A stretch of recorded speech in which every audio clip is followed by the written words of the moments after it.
Right. So, right, bear with us, folks. If you're just joining us now, we will be with you in 2 seconds. And I'm going to have a great Q&A.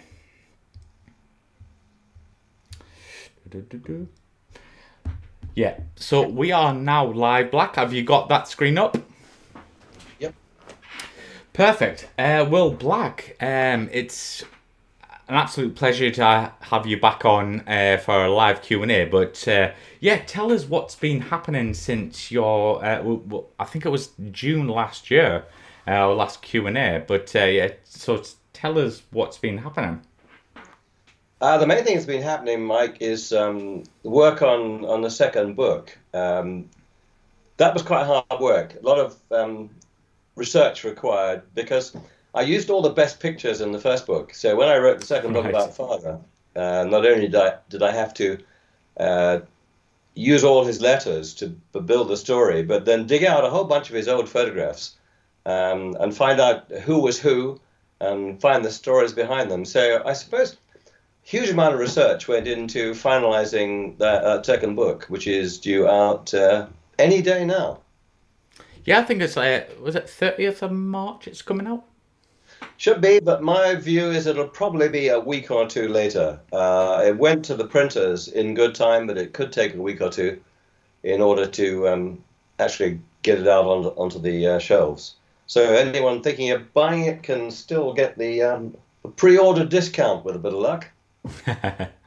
So yeah, like for our viewers just joining us, Black, I know you've been on the channel a few times, but maybe you can give us a couple of minutes of your RAF career, just so the guys and guys and girls in the comment section can get their questions coming in.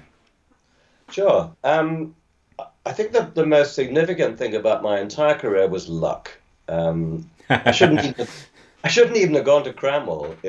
I was there because they made a mistake with the qualifications I was supposed to have before I started as a Cranwell cadet.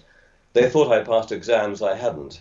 So I felt I was under probation. So I worked extremely hard in order to survive the 3 years there. Got my wings there. Went on to NAT for advanced flying training because I wanted to get onto hunters, and that was my aim, my short-term aim, and that was the most fun flying I think I probably ever did. Every first tour ought to be on a single-seat fighter, somewhere in the Middle East or far from this country, where you can, I suppose, I won't say run amok, but you can have fun, and I did. And then went from the Hunter onto the Phantom. I'd actually wanted to fly the Harrier, but when it came time for me to leave Bahrain, there was a Phantom slot, and that's where I ended up. And then spent the next, gosh, 2,500 hours, many years flying the F4 until it almost went out of service. So that was the end of my sort of proper flying career. And I think you can't disillusion yourself. I was only really operational until my sort of mid 30s, late 30s. And then you just get older. You just get worse. You might kid yourself you're still up as good as you used to be, but you're not. So thereafter, it was just flying various types and enjoying those too. But the primary thing, which is operating an aeroplane, you've got to realize that that's a perishable skill, and in the end, you lose it. And I could see young guys coming along who were every bit, if not better than me. They just didn't have my experience. You've got to recognize that as you get older. Absolutely, yeah. Right. And The what? freckled peony is there. Hi, freckled peony. No questions. So Yes, I'll just. we'll wait for the questions to come in, but I'm going to ask you one here, Black. Yep. What did you find like coming from the FGR2 to uh, the JUK? Like, how did you find that? Was there a massive difference in terms of flying it? I'll keep that quick because I'm going to go on to the other answers in a moment. It wasn't that much different. I'd flown the American engine before in the States. The biggest obvious difference is it makes a lot of smoke, does the J79. So moving from the FGR2 to the F4J UK, was not that different from moving from the FGR2 to the F4C, which I flew in the States. Yeah, there were differences, slats and what have you. But I'd got lots of hours on the airplane, and I was well taught, and everything was explained to me. I just had to try and retain it all. I didn't find it that different. Mike, I'm going to move on to the questions there. Yes, go for it, Black. First is, how do I think the Hunter compares with the F100, the Mystère, and the A4? Okay, can I use an aesthetic answer first of all? I'm a lover of beauty, music, painting, anything. The Hunter's a beautiful aeroplane, and first of all, it looks better than those other three airplanes in my view, although the French design pretty airplanes. It was a lovely airplane to fly. And if an airplane looks right, it usually flies right. So I flew against the F100, and the Hunter was more than a match for the F100.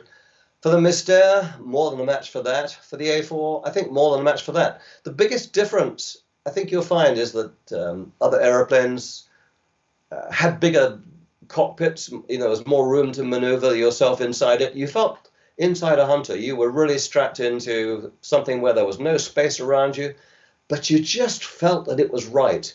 And you felt it in the end. You could probably fight against anybody. And in those days, it would only have been air-to-air gunnery, and there was a pretty good gun sight on the Hunter. So although I was talking about aesthetics first of all, I think it outflew the Mystère, the F100, and the A4, in my view. It's not an easy question to answer, because I only ever flew against the F100. I did watch a Hunter pilot called Tim Thorne, my best man, take on a Mystère while we were flying through France once. And he just looked better than the Mystère, and Mystère didn't look as pretty. Timberwolf, UFOs being investigated by US Congress. Tornado pilot here previously saw bogey 9-degree dart speed on penny. I've never seen anything strange at all. And I can't comment on Commander Fravor's F-18 Tic Tac comment. I think you've got to be a believer to believe in UFOs. I'm a very simple individual. I've got to. What do the Chinese say? You see something and you do it and you believe it. I've never seen anything unusual in the air. And I'm not sure I'm a believer in UFOs. So it's not a very good answer to the question. Okay, next one. What's the standard operating procedure during and after an airfield raid? It's easy to be facetious and answer to that. Because the first thing when you get an airfield raid is, how far out is it? And have you got time to scramble defenses, or have you just got to get your head down? Excuse me. So standard procedure would be, first of all, to have aircraft offset from the airfield, defending it at a range, and this happened in the Falklands, for example. And if an incoming raid is coming in, you hope that you can balance your defending fighters against that raid. And sometimes a clever raid will feint, maybe get you to scramble aeroplanes that you scramble, and then you've got too many airplanes in the air at the time. And if they hold off then, and you recover to save fuel, they'll hit you when you're on the ground. So the idea, to defend an airfield requires good radar and a good defense plan in terms of airplanes set out to defend the airfield. A very brief one on my father, when he got shut down in North Africa, they always used to launch an afternoon, early evening patrol to defend the airfield, because that's when the Germans used to launch from their own airfields to attack the very vulnerable airfields over in North Africa where he was based. Right. Any British jet fighter that can beat the Nat F1 in a standard turning fight? I think that the modern fighters could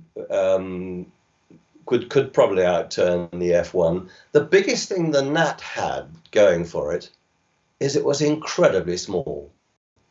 And so it was incredibly difficult to see. And in those days, when you were fighting Nats, and the Ajit was the Indian version, when those things were around,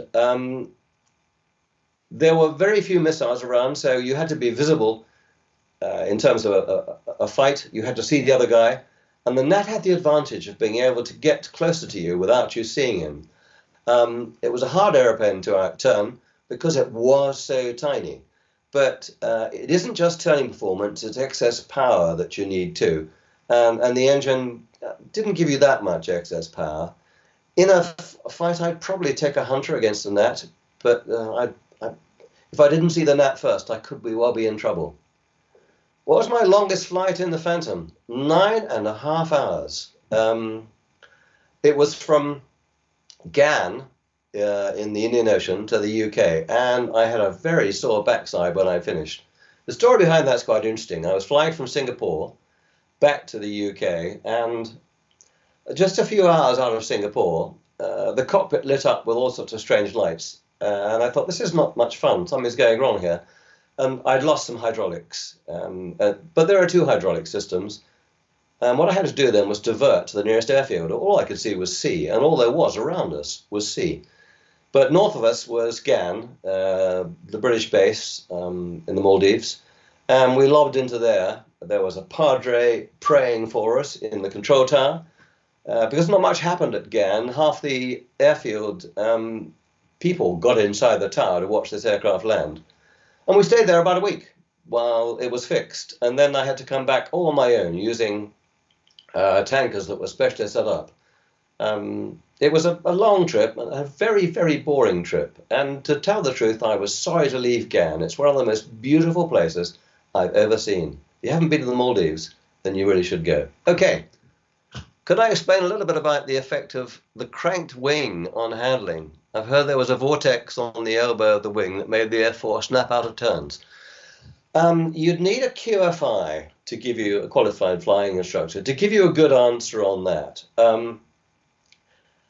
The best thing about any aircraft design is that it tells you, when you're flying it, what's going to happen. And yes, the F4 could snap out of a turn if you mishandled it. But McDonnell Douglas designed a whole bunch of things that made the airplane predictable in a way. If you pulled too much angle of attack, i.e. you just pulled too hard, first of all you get a sort of pedal shaker and your rudders would shake like stink. And the harder you pulled, the more you went into the buffet, the more your rudder pedals pressed, bumped up and down, and so you couldn't miss it. And also you had a sort of an angle of attack tone that would go from beep, beep, beep, beep, beep, beep, beep, to let you know you were in trouble. And that was the precursor to you losing control. And that could be, a flick out of any turn or any loss of control. So the way to get the best angle of, the best rate of turn out of the F4 was to hold it just in the buffet, or just off the buffet. That's 19.2 units angle of attack. But you knew if you pulled a little harder, you could almost feel the burble on the wings. And they will be the precursor to you, I won't say losing control, but the airplane doing something you didn't want it to do. And if you really yanked on the stick and did something really silly, overstressed it, then you could easily flick. And what do you do when you flick? I did what my father did. You almost let go of the controls. When he was flying Spitfires in combat, the 2 days before he was shot down, he got into just that position, and the Spitfire flicked and went into a spin. He just lost control. The only thing about the spin in the Spitfire is it's incredibly difficult to track and hard to shoot someone down if they're in a Spitfire spinning. So he just used to spin it down to the ground and then pull up and then beetle off home. There's a lot more to that story than I've told you, but it's the same sort of thing in any airplane. You lose control, let go, it'll recover itself. But in his case, the idea was spin it to the ground, you can't get shot down. Right. I hope that was an answer, but I say I'm not a QFI, an expert. I'm a bloke who just enjoys flying airplanes. Was the side-by-side seating in the Hunter trainer more comfortable than one behind the other in the F4 Tornado? It depends what you mean by comfortable. From the pilot's point of view, it's really nice to feel that you're on your own. So you probably do yourself more justice by being in a fore and aft airplane where you're in the front and the instructor's in the back. That's really a comfortable feeling. You've got this feeling that you are in control of the airplane. You may not be, but you have a nice feeling about it. The side-by-side thing in the Hunter, there wasn't room to put one behind the other, so it was the only way we were able to do it. And it's rather like flying side by side in a jet provost. The instructor can actually point to something and say, look at that, you've got the speed's way off, or your angle of attack's wrong, or your height's wrong. Come on, do something about this. There's a sort of interaction there, physically as well as through the headphones. So I think there's a lot to be said for having, as you move into a more advanced stage of flying, to having the one behind the other. I think it encourages better performance on the part of the pilot. It's a personal view. Right, where are we now? Which model J.R. Spey was more suited to QRA duties? J.R. Spey. I don't think it really mattered. The big trick was to get the aircraft airborne inside 10 minutes. Neither engine was the critical factor in getting the aircraft airborne in 10 minutes. The critical factor was how fast you could get to the airplane, how fast you could strap yourself in, how fast you could run through all the checks, get it started, get the INAS system working. So whether you're in the driving an F4J with a J79 or driving an FGR2 with a Spey, it mattered really not in terms of QRA. There were too many other things that affected how fast you had to get yourself airborne. That's about all I can say on that. Right.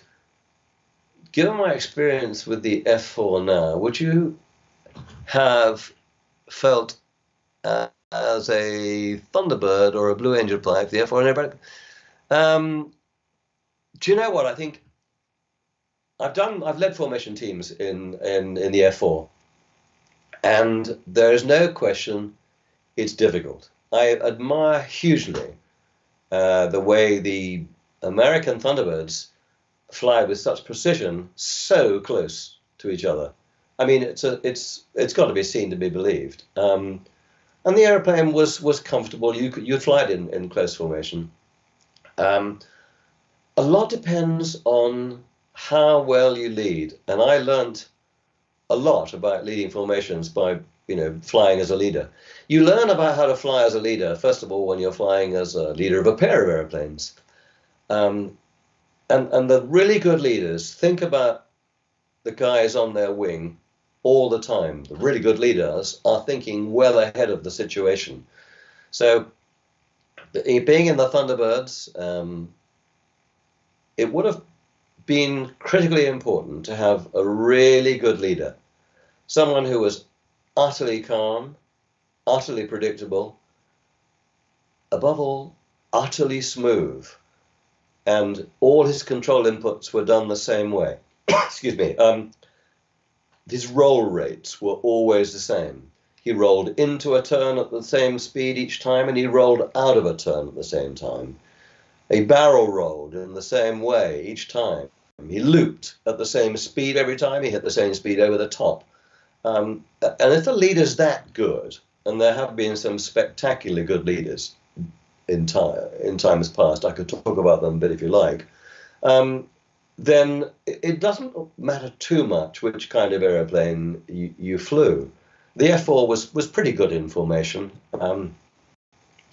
But how good you were in formation depended, and I'll stress this point one last time, on how good a platform the leader gave you and how solid he was, how easy he was to fly off. I hope that's an answer to your question. Let's move on to bathtub 2. What happened to bathtub 1? How much interaction do you have with the engineers when you're a pilot? And did you ever meet Andrew Forrest? No, I don't recall meeting Andrew Forrest. How much interaction do you have with the engineers? I could tell you a lovely story about that. You should have a huge amount of interaction. And I learned about this on the Hunter on my first tour. Forgive me if anyone's heard this story before. I was delivering a 2-seater to Bahrain from Sharjah. I had to turn around and take it back because it was needed at Sharjah next morning. And when I arrived at Bahrain, having delivered the pilot I had to drop off there, they told me that the airfield was about to close because King Hussein was going to arrive. And if that closed before I got airborne, that was it. I wasn't going to get back to Sharjah that night. So there was a hugely important turnaround to be done. I had to be refueled and turn around and fired off again as fast as possible. I knew I was under pressure. Pardon me. I told the ground crew, they understood. And as I got to strap in, a guy an airman called Ken Saw was strapping me in. And I said, Ken, I'm sorry, I'm in a huge hurry, so can we get this done as fast as possible, please? Yeah, sure, sir, he said. Strapped me in, they saw me off, I made it out. About a few months later, we were having a beer after work with the airman. You need to talk to the airman. And he came up to me and said, "Yes, sir, do you know why you got out of Bahrain that time when I strapped you in?" I said, "Well, because you're good at your job, Ken." He said, "No." He said, "You got out. I could have made you get out slow or fast. You got out because you knew my name. You talked to me." I learned a lesson then. Talking to people is really important, and knowing their name is really important too. So the first point I'd make about talking to engineers is they're the only reason you're safe in an airplane. So you better have a good relationship with them. And you better understand what it is that makes them tick. What they need out of you as well as what you need out of them. And you never forget that that ejection seat you sit on will keep you alive as long as the engineers keep it in good shape. The airplane will keep you alive as long as the engineers fix it properly. Every bit of fun I ever had in an airplane was thanks entirely to engineers. So I have a massive respect for engineers, and I think any pilot needs to have a hell of a good relationship with his engineers. Last point. My father, I've just written this book about his flying career in a Spitfire. The cover is a wonderful picture of him with his 3 ground crew wrapped around him, his rigger, his fitter, and his flight sergeant engineer. And that to me sums it all up. It's all about that relationship between the pilots and the engineers. Hope I answered that properly. Chelsea Dagger, tell me the power difference in the J compared to the FGR2. You'd need to be a real expert to give you a proper answer on that. I'll give you a sort of a vague answer. One of the big differences was the afterburner in the J79 and the afterburner reheat in the FGR2's SPAY engine were different. When you put reheat on the SPAY engine, you could count to 2. 1, 2, bang, and then it would hit you. Excuse me, I got COVID, so bear with me. And it really did hit you. The extra power you got, the boost you got from the SPAY engine's reheat system was really something. With the J, you didn't get quite, I never felt you got quite the same degree of boost on top of the pure engine power that you did with the FGR2, but that's just a pilot feeling. If you were flying against the J and you were in an FGR2, back to the point about seeing another aeroplane, you could see a J coming as long as he wasn't in afterburner, because when he was flying in cold power, he'd leave a black streak of smoke. He could then, as a friend of mine once said, watch me turn invisible in the distance. He just plugged in the afterburner and the smoke stopped. So you couldn't see him as clearly as you could before. Excuse me. So there's 2 elements. In terms of overall installed power, if both engines were broadly the same amount of power, you didn't get as much out of the FGR2 SPAY engine as you did out of the J, because when they put the SPAY in the Phantom, they didn't align it exactly with the fore and aft axis. The J79 fitted exactly along the fore and aft axis of the F4. In order to leave a bypass British engine at a huge cost into a perfectly serviceable American airplane, we had to tilt the engine slightly. That's why the reheat points downwards a bit. So it isn't quite aligned to fore and aft axis. So you lose some installed thrust over bench thrust. That's the non-engineer's answer to the differences. I hope it answers your question. Now, I never competed in Red Flag or other comparable events. Can you otherwise speak about the interesting missions or combat training that became hairy or again interesting? Okay. One of my great regrets was I never did Red Flag, but I did plenty of dissimilar combat training when they first set that up at Decimomanu, and that was hairy and very interesting. When I first learned to fly fighters, the bloke who shouted loudest could win the debrief. They could bully you almost. That's how it was. It was hard school. But once we produced air combat maneuvering ranges, you knew, because the guys on the ground would tell you whether or not the missile you'd fired had hit. You knew whether you were in gun range or out of range. So there was no bullshit involved as to who won or who lost the fight. The hairiest thing that happened to me, and again, for anybody who's heard this story, forgive me. I was the boss on 92, and we were on a detachment flying against F5s, aggressors, and against F15s. And it was a 2v2v2. I got a great friend of mine called Andy Cairncross as my number 2. And as we went to take off, he went unserviceable on takeoff. So all of a sudden, Ron Cook, Super Nav, and the guy I flew with a lot, he and I took off, knowing we were about to enter a fight against 2 F-15s and against 2 F-5s, and I haven't got a number 2. So, pardon me, at this stage, I'm already pretty tense. Ron's a good nav, and pretty early on, Ron found 2 of the airplanes we were fighting against. I think they were the 2 F-5s. We locked onto one, fired a missile, and by this stage I'm going balls out. My heart's going like 10, and we fire a missile off, and then we switch, and Ron picks up the second F-5, and we put a second Sparrow into the F-5. And so we're feeling this is, unbelievable. We've got 2 F-5s, and they were confirmed as kills by the guys on the ground. Now I'm worried. I've got 2 F-5s got rid of, but there are 2 F-15s out there somewhere, and I have no idea where they are. He found one, and lo and behold, we actually loosed off a missile at that F-15 and got another kill. At this stage, my heart is beating at 19 to the dozen. I'm as high as a kite. We're shouting backwards and forward to each other, and all of a sudden, all the lights in the cockpit come on. What's going on? I've run out of fuel. I've done this whole fight in afterburner. I've been pouring fuel up about the back end, and I'm now heading north, away from base, with no fuel. Oh, God, what do I do? Because, I wanted to get out of the fight as fast as possible, because I wasn't going to get shot down by the only remaining aeroplane. I then had to tell a few lies to Italy and tell them I had a fuel emergency. Could they turn the runway around and I could land downwind? So basically I just cruised back with the throttles in idle and just it was a long story, but I made it back to base with no fuel, thanks to help from the guy in the tower. Harry, yes. What did I do? Got the whole squadron together and said, look, your boss has just screwed up in spades. He's just grounded himself for the rest of this detachment, and I have been a complete idiot, and here's what happened. And I explained what happened. I got carried away, ran out of fuel, and only by, luck did I get back. And so I went and sat in the crew room.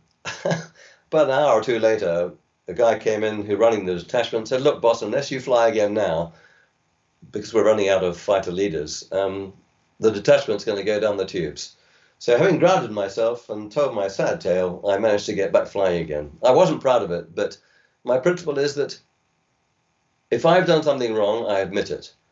And the more I can tell people about it, the more chance there is of those people not making the same screw up I made. It was purely due to adrenaline. So it's a longer story, and I've sort of concluded it quite quickly, but that's the interesting one I can tell you. Thank you very much. I heard a story about a Phantom that had a fatal issue with a Phantom that involved a coin being stuck in the controls. Don't know, but I used to hate it when people climbed in the cockpit. You see pictures of the Prime Minister climbing into a cockpit and waving. What's he carrying in his pockets? Have they checked that out? Loose articles are a real danger. And so I don't know anything about this Phantom incident you're talking about. What I do know is that loose articles are potentially fatal, and they can cause lockups in the controls. They can cause all sorts of problems. So that's about as far as I can go in answering that question. I need a glass of water while I recover from COVID and coughing. Have I heard the IAI F4 Super Phantom that flew at an air show many years ago? Vastly upgraded engines and rumoured comparable efficiency.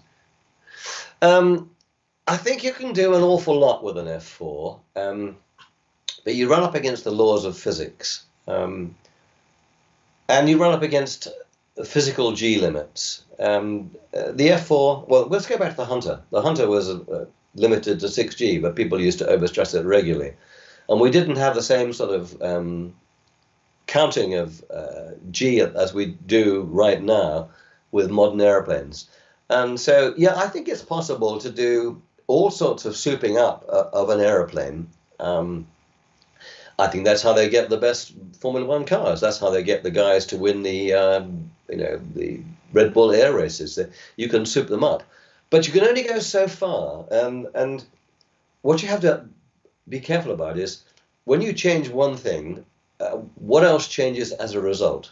Do you change the C of G, the center of gravity, and will that affect the flying characteristics of the airplane? The chances are it will. Does the weight of the engine change? Are you going to burn more fuel? I love the idea that someone can frig around with an airplane and make it do better than it would normally do. But that seems to me to be a non-cost-effective way of operating an airplane. The ideal is a simple airplane that does what it says on the tin, and doesn't need anything much more to make it even better than it was when it was designed. Having said that, every airplane needs to be designed with expansion potential, as it were. And then go back to the Spitfire. Spitfire was designed in the mid to late 30s, and it was still flying in the 50s. It was a design that could be developed and developed and developed. The Hunter was much the same, a simple design that was able to be adapted and developed as years went by. The F4, there wasn't much adaptation you could do to it. It was a big, I was going to say ugly. I think it looked the part. I wouldn't say it was beautiful, but it looked mean, it looked aggressive, and it could carry a huge amount of stuff by way of weaponry. So there wasn't that much more you could do to the F4 to get much more out of it. And not maybe a perfect answer, but an answer. Would I have felt comfortable going up against a Mirage 3 or Dagger? Hypothetically, I'm thinking about F4s against a Mirage. Yes, I think I would. And I'll tell you why. I think that an F4 crew, a crew that worked well together, I was about to say a good pilot and a good nav, but a crew that works well together is better than the sum of the parts. So I'd feel pretty confident going up against a Mirage 3 or 5 and a Dagger, partly because I believe in the two-man crew concept, partly because I believe that the F4's look-down, shoot-down radar gave it a phenomenal advantage. And had they been around against the Argentinian Mirages, I think that would have been hugely, hugely helpful.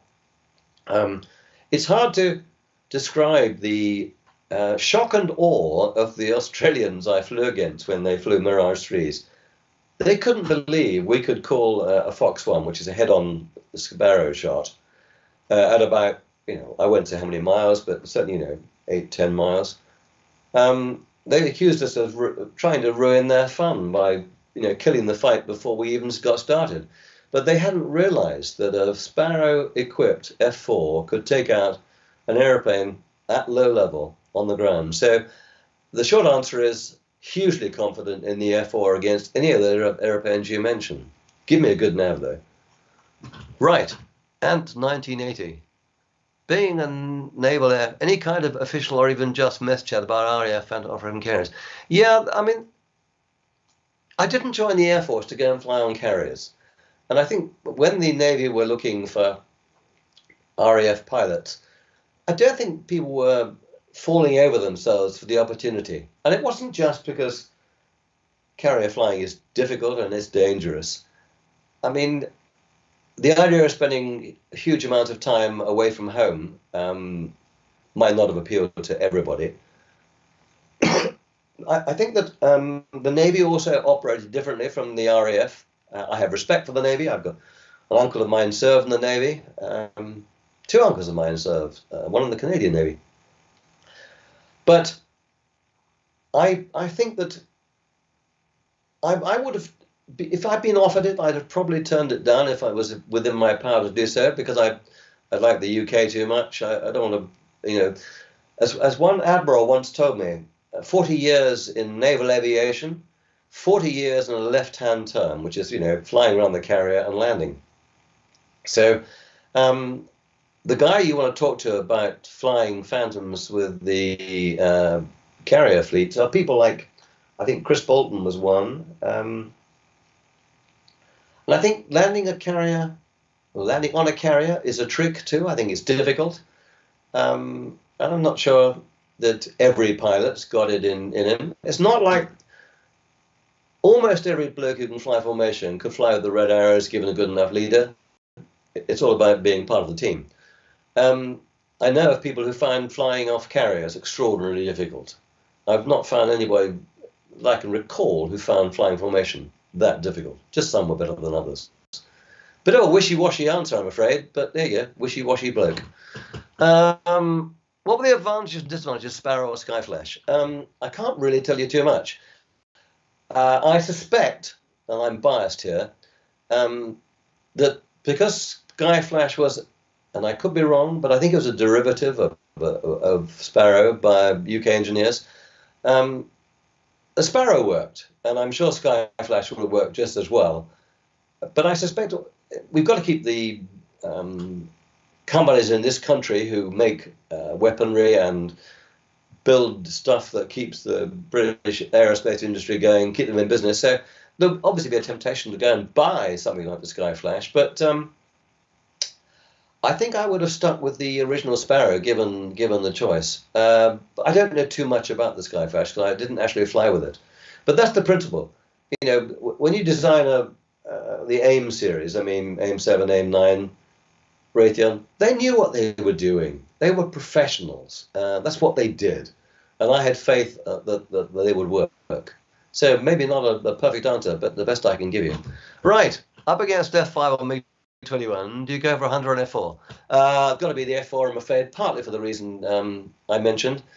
I want someone to help me because I'm not that good. I want a guy in the back who can find airplanes on radar. Who can make sure I got the bloody switches in the right place. It's so easy to make a switch, pigs. And a two-man crew should help you avoid that. It doesn't necessarily, but it can do. So every time I'd go for the F4.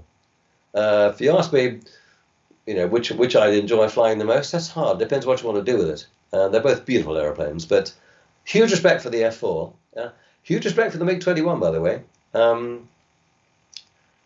Again, a small aeroplane, hard to find.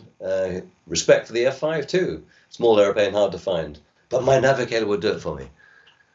Your story about running out of fuel, would you say honesty and humility counted for more than the stereotypical bravado and ego in the fighter squadron? This is a really interesting question. You're talking to a bloke or listening to a bloke who doesn't like the I word. I hate it. That's why I like writing about Father, because I didn't have to write about him. And in the follow-up book, I appear only once, at 7 pounds, 14 ounces, amazingly healthy, on the 22nd of February, 1945. I think that what you need on a squadron is a balance of individuals. And I'm biased, I'm afraid. I want to see aggressive people out there. I don't like bravado. I like aggression when it's needed. I want pilots to be capable of operating under stress. So I want my blokes, or I'd like a squadron full of guys who were hugely competent, who weren't full of bullshit, who I like self-effacing people, but I don't want a whole squadron full of self-effacing people. In the same way that I don't want a whole squadron full of bravado. I want the odd bloke to stick his neck out so far that we all learn lessons that he learned by sticking it out too far. I hate the image of the fighter pilot. I hated the story of the title of my book. I don't, Fires in the Blood sucks as a title. but I was forced into it by the publishers. There was an American general I remember going to a lecture from when I was on exchange, and his stock in trade was to turn up on the stage carrying his bone dome under his arm, wearing a G-suit and a flying suit, and his first words were, "I'm a fighter pilot." He lost me the moment he walked on stage, and he lost me permanently when he said, "I'm a fighter pilot." There's too much. I'm getting carried away here. I got to rein myself in. You're going to get the impression, and you're right, that I'm not enamored of the fighter pilot image. I'm enamored of the guy who's so good, he doesn't believe he has to show you, but as soon as you fly with him, you realize this guy has got so much talent, so much spare capacity. He can think for you and for the rest of his formation.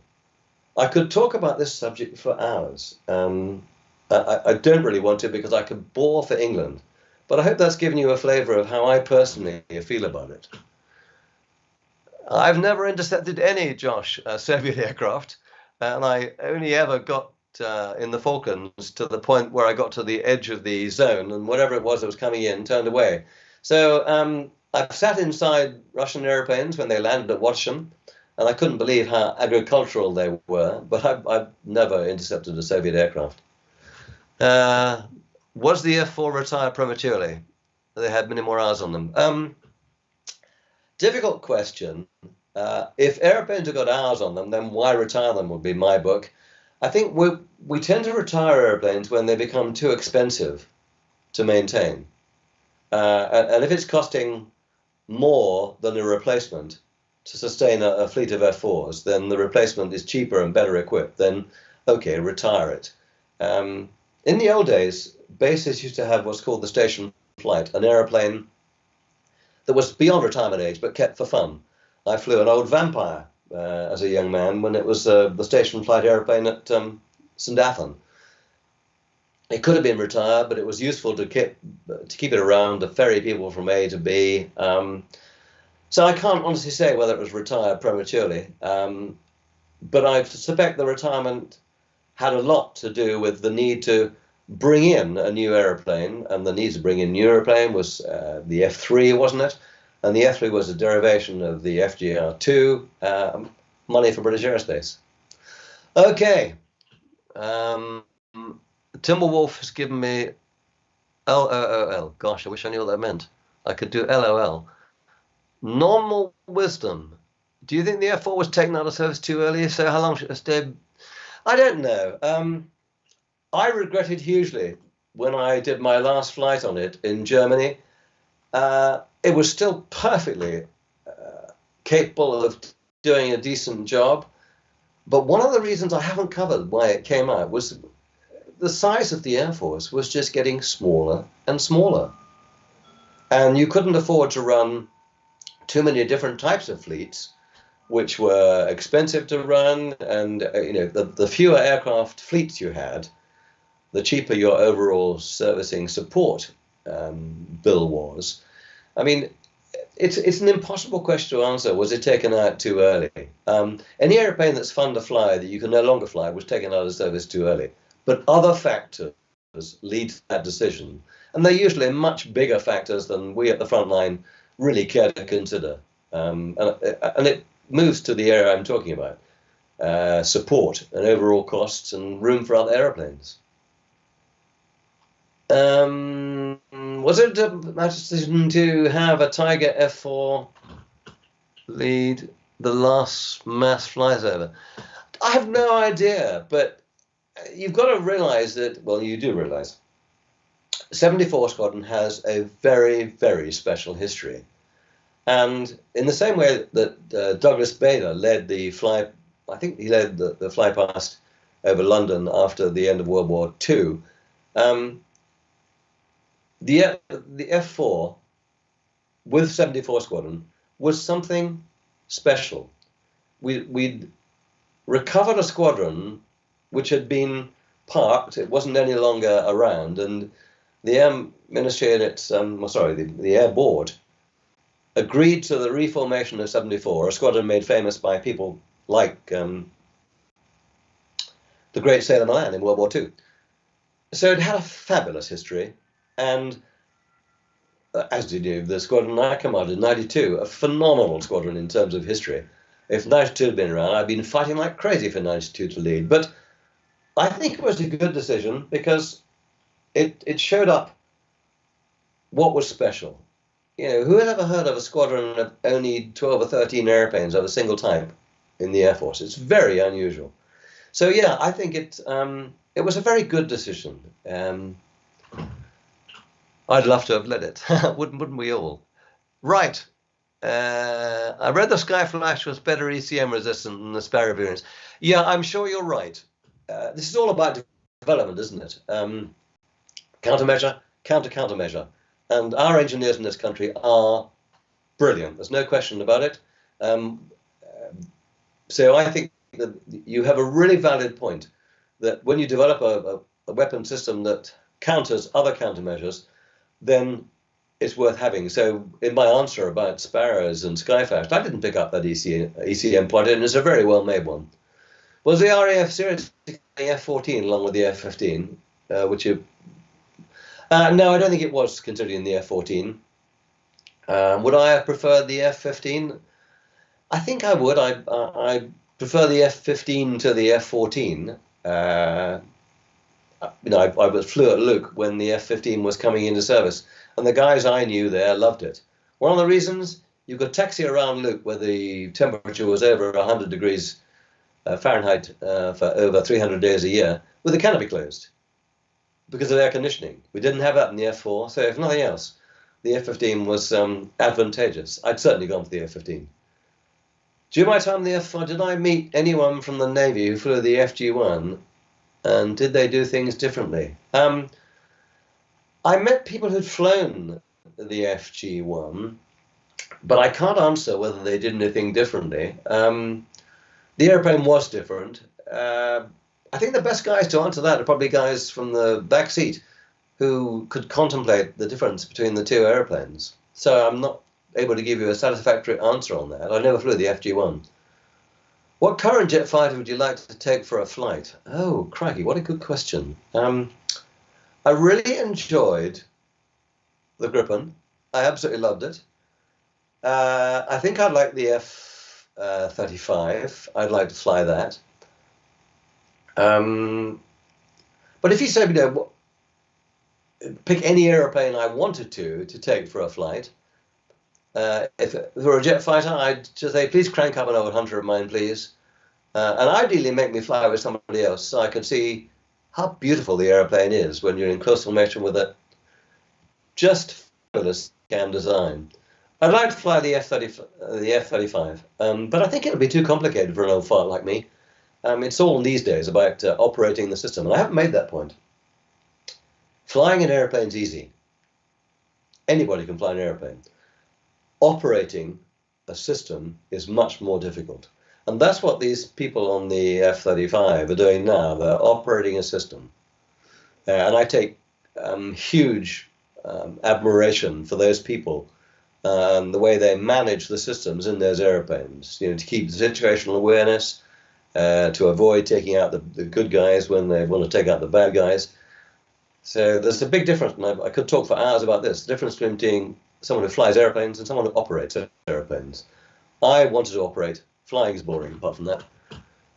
Favorite aviation movie? Oh, crikey. Do you know I grew up on a thing called Mortar Story, when poor old Alec Guinness got killed for protecting Mortar.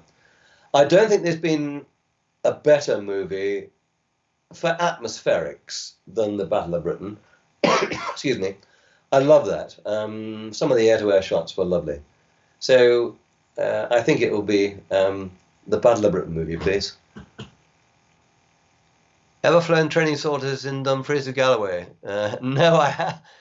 Do you know, my geography is so bad. The most fun I've had in Scotland was in the area where we're allowed to fly down to 100 feet. And you really don't know where you are because you're so busy trying to stay alive. Because it takes some real concentration. Anyone can fly down a runway at 5 or 6 feet when it's flat, but it's flat, it's safe, you can ease your way down. In Scotland, when you're flying at 100 feet or below, then it takes massive concentration. And so literally, thanks to the navigator, I know where I am roughly, but I couldn't tell you Dumfries from Dunedin when I'm up in Scotland. Facetious answer, but I hope you get what I'm getting at. Did the Phantom present a large radar target? Yes, it did. It really did. I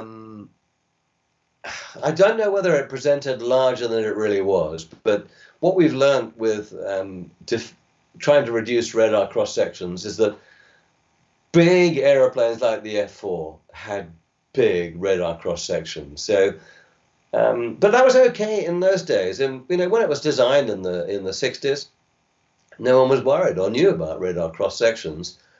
So you have to look at an airplane in the context of the time it was developed, the environment in which it was operating, and the job it was given to do. Hello, could I come and speed for F4, and could you tell the corner speed for the F4 and the best performance altitude? Thank you. I wish I could. It depended on height. Basically, around 360 to 400 was a good speed for getting best turn rate. But it's turn rate that really counts. If someone's behind you and you can't generate the maximum possible turn rate, then the guy behind you, if he's got an equal airplane, can shoot you down. So that will vary with height. And at sea level, 350, 400 knots. And then gradually, I'm not sure quite, once you get to Mach number, and at height, of course, you're turning in thinner air, so your turn rate gets less. We tend not to think so much about speed as angle of attack. An angle of attack defined by 19.2 units. That was the best way to get your turn rate. And so I never bothered to look at what the speed was. He just ran the throttles in the left-hand corner of the cockpit, got maximum power, and then pulled to 19.2 units. And then you were doing the best thing you possibly could. You pulled a bit harder and you lost turn. Not a great answer, I'm afraid, but I'm not a QFI. What do you think about pilotless fighter aircraft? I'm not sure that we'll ever see them. I've got a feeling that drones have got really useful, and we do need something like those. But I can't see how a fighter airplane, pilotless fighter airplane, how we're going to use them. I use the word operate a lot today. Operating airplanes is how you win wars. And you operate an airplane by delivering weapons on targets. How do you, in a pilotless fighter airplane, what are you going to do with it? Are you going to find another fighter to shoot down? Are you patrolling to defend the airfield, like how we started off the discussion? I'm not really sure. Maybe I'm wrong, but I don't really see a role for pilotless fighter aircraft. It has to be within a bigger context. Right. Have I tried modern computer flight simulation? No, I haven't done VR. I made a point earlier that operating airplanes is what it's about, not necessarily flying them. And I think, to me, operating and going back in time is, I talked about leadership, flying in a formation, giving that formation the best possible chance of reaching its target, delivering its weapons on target, avoiding the defenses, reacting against anybody who attacks you. That's operating an airplane. Operating an airplane that's got less than good performance. Let's say you lose a system, so you're operating with a degraded system.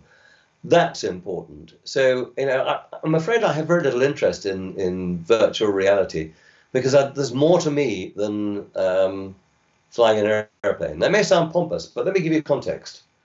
The other week, a friend of mine delivered me back to where my aircraft was parked, and he loaned me as a light airplane and a pilot to get me back. I couldn't have been more bored. It was, the countryside was lovely, but just sitting in an airplane going from A to B was extremely boring. So it's operating that counts, not flying. And I'm sure I'd get shot to pieces if I went to virtual reality. Right, let me move on. Did I operate alongside horse? Yes. You read stuff on P. Prune that Phantom's having to wait for the horse to catch up. Yeah, I mean, the basic thing is the Hawk hasn't got the power of the Hunter. So you're going to operate the two airplanes together. The Phantom's going to outclass the Hawks completely, I'm afraid. But the Hawks are doing a job. And if you're carrying them along there as more numbers to, deliver more weapons on target, so on, that's fine. You've got to look after them. But that's back to leadership again. How do you control the formation to, you're playing there to the weakest man in the formation. So, yeah, you're right. They would have to wait for Hawks to catch up. What's more fun? Hitting high mark altitude or flying fast and low? No question. The most fun you can have with your clothes on is flying as low as you possibly can. Absolutely phenomenally good fun. Kept my father alive once when he was shot at by the Germans in North Africa. He had to stick his backside literally in amongst the sand dunes to survive. Mentioned Dad flying Spitfire. What do you reckon, Robin Olds? I think Robin Olds is an absolute icon. You can't. I hope everybody understands who Robin Olds is. Pardon me. Any man who's fought in World War II, he's had kills there, he's had kills in Vietnam, and has real charisma. Robin Olds was something very, very special. They don't make many Robin Olds to the pound. I don't know of any British equivalent. Robin was very, very special.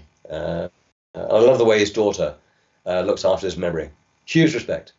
How often would a squadron OC fly at Wing Commander rank?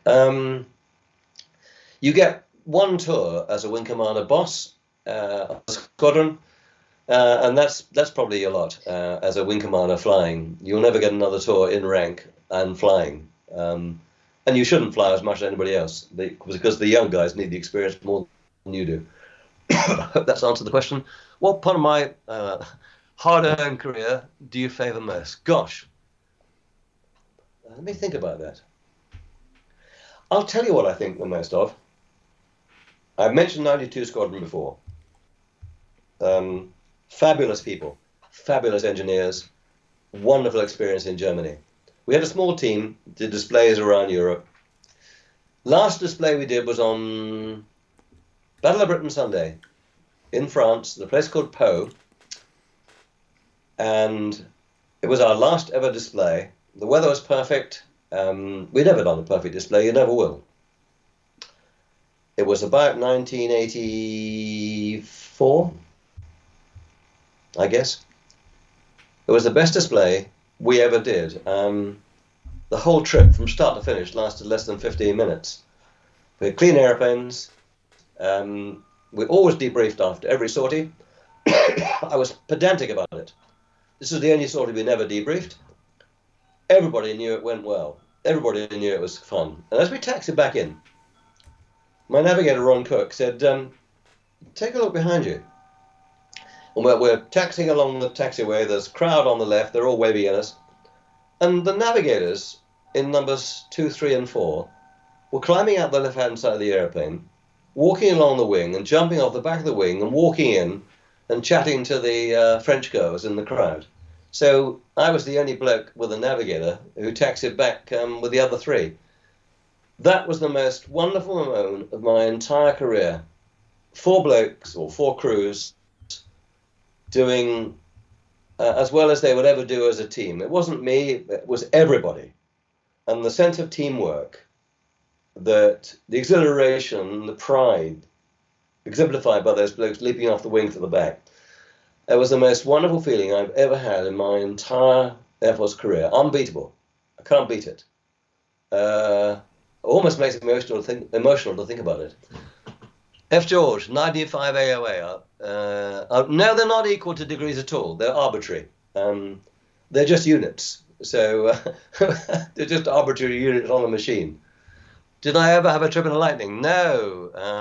Would I have liked to have operated one? Yes and no. I don't think I was good enough because the blokes who flew Lightnings had to also operate the radar at the same time.